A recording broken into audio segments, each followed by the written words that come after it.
All righty, Meira, thank you so much for joining me today. How are you? Hey, I'm so happy to be here. Thanks for having me. Yeah, we are on like opposite sides of America right now, so this is so cool that we get to do this. Probably a couple years ago, we weren't able to do this, so the fact that we can do this now and learn from one another is very, very exciting. So thank you so much for being Sure. flexible. Yeah, it's exciting. Awesome. Okay, so the title of this, of this get together was Coaches Talking Coaching. All right. So I guess for the LinkedIn world out there, who are you? What do you do? What type of coaching do you, and like who can you help? Because I'm a big believer in coaching, even before I became a coach.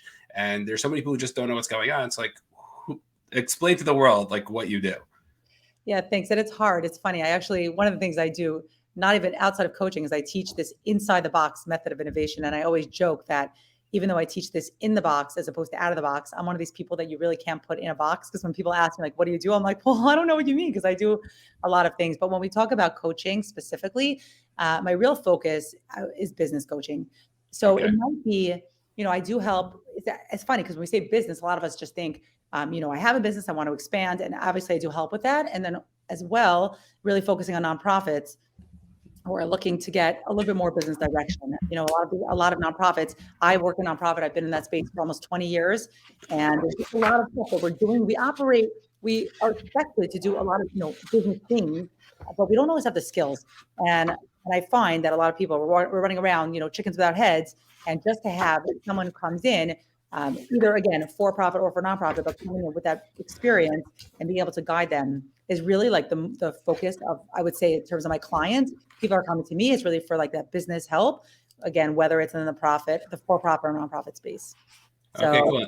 tell me about you. I want to hear more about what you do. Well, before we get to me, I got questions now. I got Oh, okay. questions. This is cool because I've spoken to people who are interested. Like they have a non for profit, and it's interesting. You think like, oh, there's no expense maybe for like a coach, but like at the end of the day, like all non for profits have to be run like a business, and those are the ones that are like successful. So having somebody like you to like really jump in to a company is or an organization could be tremendous because people don't realize, oh, I'm doing this not for profit, like everything is tax free, and it's like, yeah, but like you need money to like put more money out there, and really having somebody like that is really cool.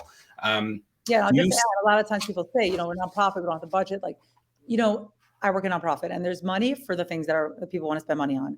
So, it's funny, like you don't have money, but yet suddenly we're putting on this gala dinner and this, so there is money. And when people realize that the return on their investment is going to be so strong and it's going to be in the long run, that small investment and how much money the returns are going to be are just so much greater. So there's, again, we think nonprofit, everyone is always like strapped for cash, but it's not really like that. People, there are nonprofits, they set aside funds for professional development, for workshops, for coaching. And when the nonprofits that set aside and allocate funds for this, it really differentiates, one from the other. right. These are the ones that are really going farther. They're just thinking on next level. And for me, just to be able to help them in that space is like a real privilege. No, for sure, that's amazing. Yeah. And then the businesses that you work with, are you jumping in usually in the beginning? Are they established already? Like at what stage of people's business are you looking to start helping them with? Yeah, it's funny. I mean, a lot of times it's for people that are already, they started off and they're now at a point of frustration. Either they've had success for a year or two, and then they're like, wait a minute, like we're not, our sales level, we're just not where we were. Our recruitment, we're not recruiting at the level that we wanted to. I'm not able to get clients the way I was thought I would. So, it's sometimes, they'll come to me in the beginning, but for them, primarily, most people are coming to me when they've hit that point of like, it used to be, and I use this expression a lot. It's called TBU, true but useless. But I always did it like this, like, what got you here won't get you there. So it's like at this point of like, but I was and now I'm stuck. So a Right. lot of times it's like a point of frustration. Like, I don't understand. It worked till now. And I see that there's potential. So I come in and, help them refocus and get back to where they were and grow from there. Interesting. That's really cool. Yeah, I find that with a lot of my clients also because I do. Like getting back to your question, I do high performance coaching. So I do a lot of business coaching because a lot of my clients are just in the business world and they want to look to expand either businesses or they want to look to maybe do something else because they've seen the success, they got things under control, but they're ambitious and they are high performers. So if anybody's a high performer, they know that they're never like satisfied because they always want to be doing more. So on the one hand, my job is to help them recognize what they have today and how they can actually live that fulfilling life today. And they don't always have to like look to catch and like do bigger and better things. But then again, understanding that like they have this unique ability to do more and take on more. Like a famous example I always give is like, if you want to get something done, give it to like a busy person, because the busy people know how to get stuff done. And there's just a type of person that can get stuff done. So with those types of people, I look to really just help them excel in whatever it is that they want to do, and then help them strategize and stay focused to make sure the things that they're working on are still being maintained, as well as looking to step up the other areas of their life. So you're focusing more on the person themselves, right? On help working on them and develop them as a person so that they could grow their business. So that's like my big philosophy within coaching in general. I'm a big Jim Rohn guy. I don't know if you know Jim Rohn. So Jim Rohn is like Tony Robbins' teacher. Like Tony Robbins became Tony Robbins because of Jim Rohn. So when I heard Tony Robbins quote this man, Jim Rohn, I'm like, okay, let me just go to the source. Like, why don't we need Tony Robbins? Tony Robbins has a whole other thing, whatever, that he does his own stuff. But Jim Rohn's basic idea is more important than what you get is who you become in life. So if you can become somebody who's successful, like you'll see the success in all areas of your life. So, because if somebody grows a business and they quote unquote get lucky, yes, they might have the financial success, but if they lose that, they might not be able to replicate that again. So what I like doing is really working on the person. And I believe I could work on the person themselves, then all areas of their life are going to be excelling, because everything's connected. Like I had this one guy who I was working with, he does like over 7 figures a year. And one day he came to our meeting and he's just like that, like he's just like low energy, like wasn't excited. And I like, dude, what's going on? He's like, oh, nothing. I'm like, what's going on? And he mentioned like, he and his spouse were like going through something. And to say that like life isn't all connected, like that's ridiculous. You know what I'm saying? So for me, like it's all connected. So if I could help somebody work on their relationships or their health, even though I'm not like the fitness guy, but I can help them get disciplined and come up with a routine that I know is going to help grow their business, and in their business is going to help grow. Like everything's interconnected. So that's my big philosophy. So let me just focus on you, get you disciplined, because they say nowadays like information is out there. If you want to learn anything, you just go on YouTube, get a book, you read, listen to a podcast. But it's actually taking the action. And that's for me one of the reasons why coaching is so powerful, because we don't need the information anymore. We know what we need to be doing, and it's really looking to have that accountability, which is like a big coaching word, right? On our clients. And as a coach personally, like I have my coaches that I work with also, because I know there's levels that I want to be able to reach and stay focused on. And I know if I have that accountability, I'll be able to really take it to the next level. Got it. Okay. Awesome. Yeah. So I would say like, if I had to differentiate a little bit, I'm more, you're focusing more on the person, because if you work on the person, it's going to impact everything that they do. Right. I'm really focusing on, again, what are your goals? And let's hyper focus on those and see what we're going to accomplish. So it's so interesting. Like we're both helping people, but we're approaching it from like a different angle, which is really fascinating. Yeah, sure. And I find it interesting also. I was talking to somebody yesterday who was also like an executive high performance coach. It's all these titles, whatever you want to call everybody, right? But he was saying, oh, it's so interesting that you do it this way and I do it this way. He has like more of like a psychology background, so he adds in his things, and he finds it interesting to see like the difference of what people bring to the table, and everyone connects to somebody different, and that's why it's like a really, really cool thing. But in terms of coaching, like what are your benefits? Like for me, it's the accountability. That's like the biggest thing. For you, what are some of your benefits of just coaching in general? And then maybe even specifically in terms of like what you have to offer. You mean what? Yeah. So, I mean, a lot of times, one of the big things I do is I don't know if you're familiar with OKRs, but OKR is a management system. It's used by Google and many big companies. It stands for objective and key results. And the idea behind it is that people, we're all trying to do a lot of things, but we can't do a lot of things well. So really one of the things I'm doing is I'm getting people to like hyper focus on one, maybe 2 things they want to accomplish, knowing exactly what it being, because once you're crystal clear on where you want to go, it helps guide every single decision that you make, because all of us are saying yes to like all these multiple requests coming to us from all angles. But all that's doing is it's like diluting the results that we're going to get from what we want to accomplish. So at the end of the day, would you want to have 1 or 2 things that you finish at 100%, or do you want to have 7 things that you're at 20%? And most of us operate that way. Like we have our hands in a lot of pieces and we're trying to help this and that and this project and that project. And we just end up with a lot of open windows, and none of them are, we're not closing them. So what I do is, again, I'm helping people to get super clear on what they want to accomplish. It sounds funny, but like, yeah, I know what I want to do. You say that, but when I'm like, oh, I might be at school, you're like, oh, I want to reach these type of students. I'm like, okay, well, why are you doing X, Y, and Z? Like, I don't know. This is what other people do. I said, yeah, that's great. But let's get super clear. What type of students are we trying to attract? Why do we want them? What messaging are we giving? Do the rules in our school follow that pattern? And if we're not thinking about exactly what we want to accomplish, then we're going to end up taking different steps that are almost hurting the brand. If we're having an event, I speak to people, they're running, it could be a fundraising event. It could be whatever, and I'm like, what are the goals? How many times do we go into events and we don't even know what we're trying to accomplish? And then when we, one of my other favorite things to talk about, I talk about stories about Sarah. Okay. So it's like, oh, how was the event? It was amazing. I have to tell you about Sarah. And they go on to tell me some anecdote about someone named Sarah, okay, or Sarah, or whatever you want to call her. Right. And how amazing it was, and she came to this event, and she loved it, and she said she wants to help out in the future, and that's great. And what we do is we use anecdotes to be able to shy away from the fact that perhaps we didn't set a practical goal, a SMART goal. We didn't have any number attached to it. So all we do is tell anecdotes to make ourselves feel good. But really, if we set time, like again, just a few more focused conversations could totally change the impact. Yes, this is what you want to accomplish from this event. Great. Who's sitting at this table? Who's talking to who? What message are you giving across? What are the merch that you're giving away at the end? Right? Like what are those things that are going to, as opposed to just random things of like, this is what we do because we do them. Let's think about those things. And again, a lot of times people are coming and they're just like, I want to do X, Y, and Z, but they don't realize that's 4 different things. If you're coming in, you want to retain and recruit teachers, that's 2 different things. You want to innovate a wedding because if you don't like how they are, great. Do you want to spend less money? Do you want to make it more time? You want to save time? Like, what are we trying to do? Because if we don't know, then we're never going to be able to solve the problem because we're not even sure what we're trying to solve. Right, for sure. I love giving an example of Oprah because Oprah, apparently she's like extremely intentional with her time, and every meeting she has, every like part of her day is scheduled, and there's intention behind it. And it's like what you're saying is like you're getting people very intentional about what they're looking to do, and people just don't know. It's like, I'm going to grow my business. Like, okay, that's nice. There's so many ways to grow. Like, how do you want to grow your business? Like, is there a number you want to be making? After profits, whatever it is. Like, there's so many things we can be doing, and the question is like, what? And no, people just don't ask themselves that question.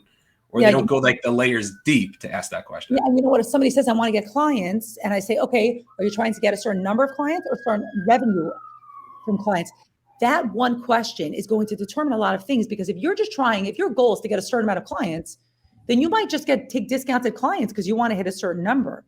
While if your goal is a revenue goal, then you're going to start thinking about how many clients do I want at what rate?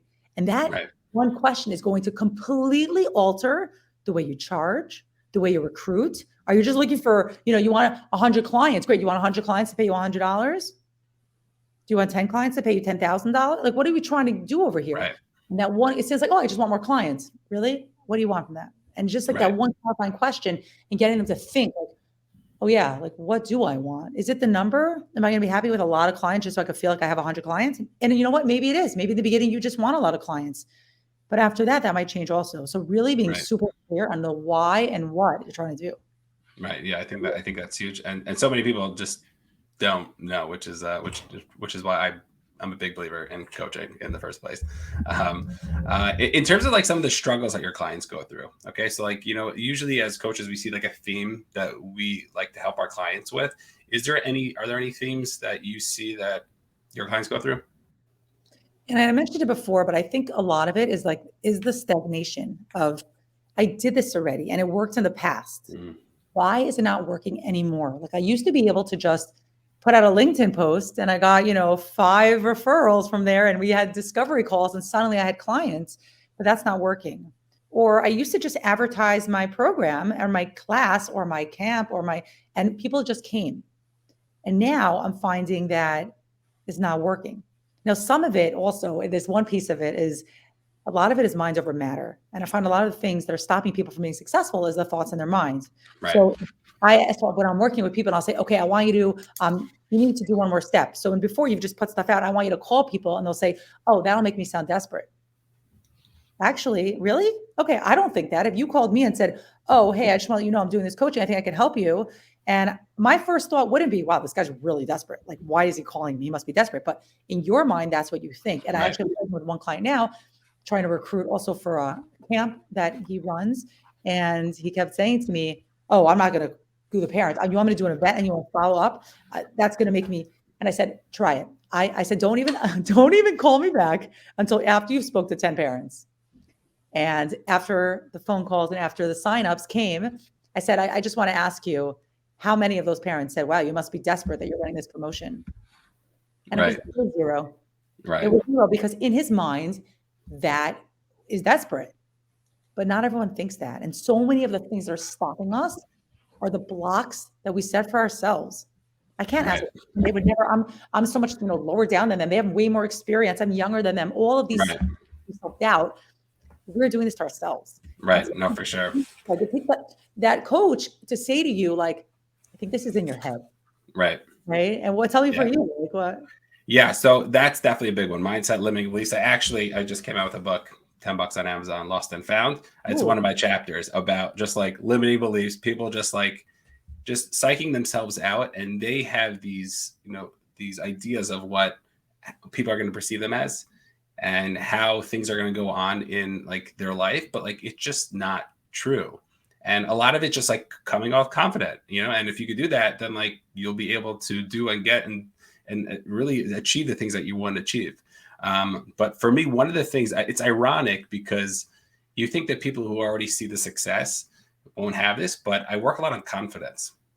Okay. Which is interesting because like you're successful. Like I have this one client who, their company did $500 million in sales last year. Okay.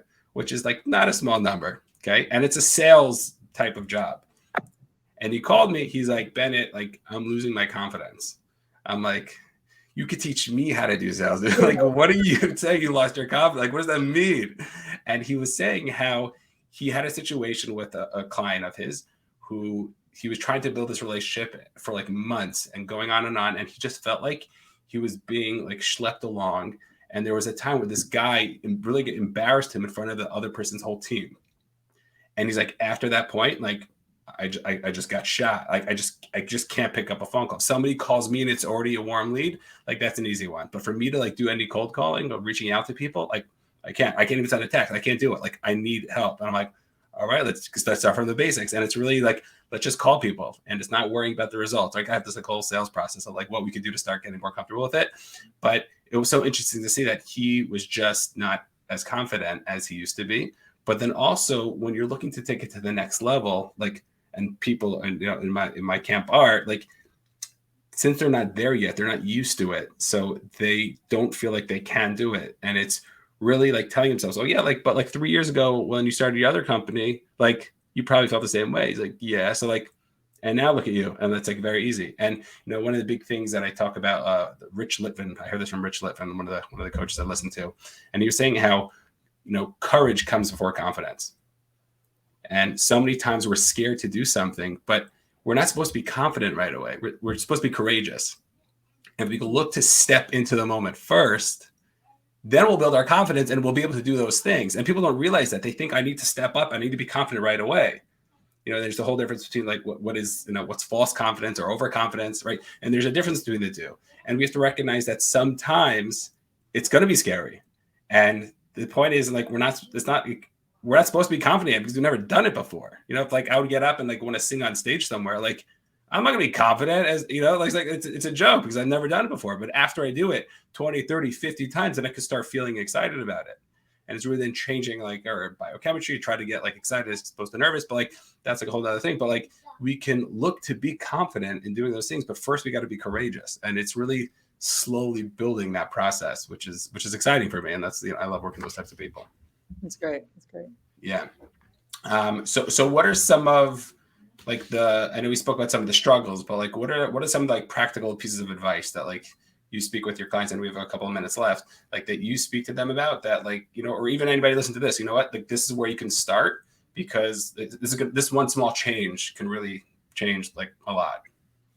Yeah. I mean, really, again, it's the hyper focusing on one goal. And this is scary for people because we have so many things we want to do. And it's like, I'm not going to do that. Like, what about all those other people? And I want to serve them also. And I want to, I know. And we're not saying no. We're saying no for now. And it's really important people realize that it's not no. You're not closing the door. You're just saying, I can't do this right now. And honestly, you can. And the way you're servicing them now is not really fair to them. because you're giving them 10% of, quality, and nobody should be getting that, right? You should be 100% person. And when we have all these things that we're doing and we're just so, I feel bad. I don't want to say no to this staff member. I don't want to say no to them. I don't want to say, and you're just so, I guess, in the feeling bad category, that we end up not being successful. So it's really like, if you have a lot of things you're doing, if you feel that you're struggling, you're overworked, you feel like you're in all these different places, and you're not, you have staff, but you're just running around, like you're not feeling calm, you're not feeling settled, you're feeling like, again, all over the place, and you're feeling frustrated because you're not hitting the goals that you want. It's time for you to make some tough choices about where do you want to focus your time. Right. And the first step is admitting that we can't do everything. And again, I'm a busy person also, and I also want to say I could do everything, but I really can't. I can't do everything. It's not humanly possible. So you need a team. But even within your team, even if you have staff under you, okay, so let's say you're a CEO, you're head of a team. If your team is not crystal clear on what they're trying to accomplish, momentum among staff is very low, because they don't see where their work is going, right? Everybody wants to see results. And if like you're doing here and there's, and then at the end of the day, we have a lot of 10%, it doesn't feel good for anybody. It excites people. And you want to make sure, you have people on your team that are helping with each part. But for you, if you're feeling like you don't have this clarity, it could be because you're trying to do too many things. And you're not clear on the time to sit down and make a real calculation about what are the things you're doing that are the most meaningful, and where are the things that you should be spending most of your time. Right. That's amazing. That's so key, because I think it's like the art of saying no. I think there might be a book about that, right? And it's so many people, and it's not necessarily in your business, but like there are other responsibilities that people have that are going on in their life, and they have to say no. I remember there's this one person who, there's a specific organization that I really wanted to help. Like it was a very big niche, and it's something that I felt very connected to.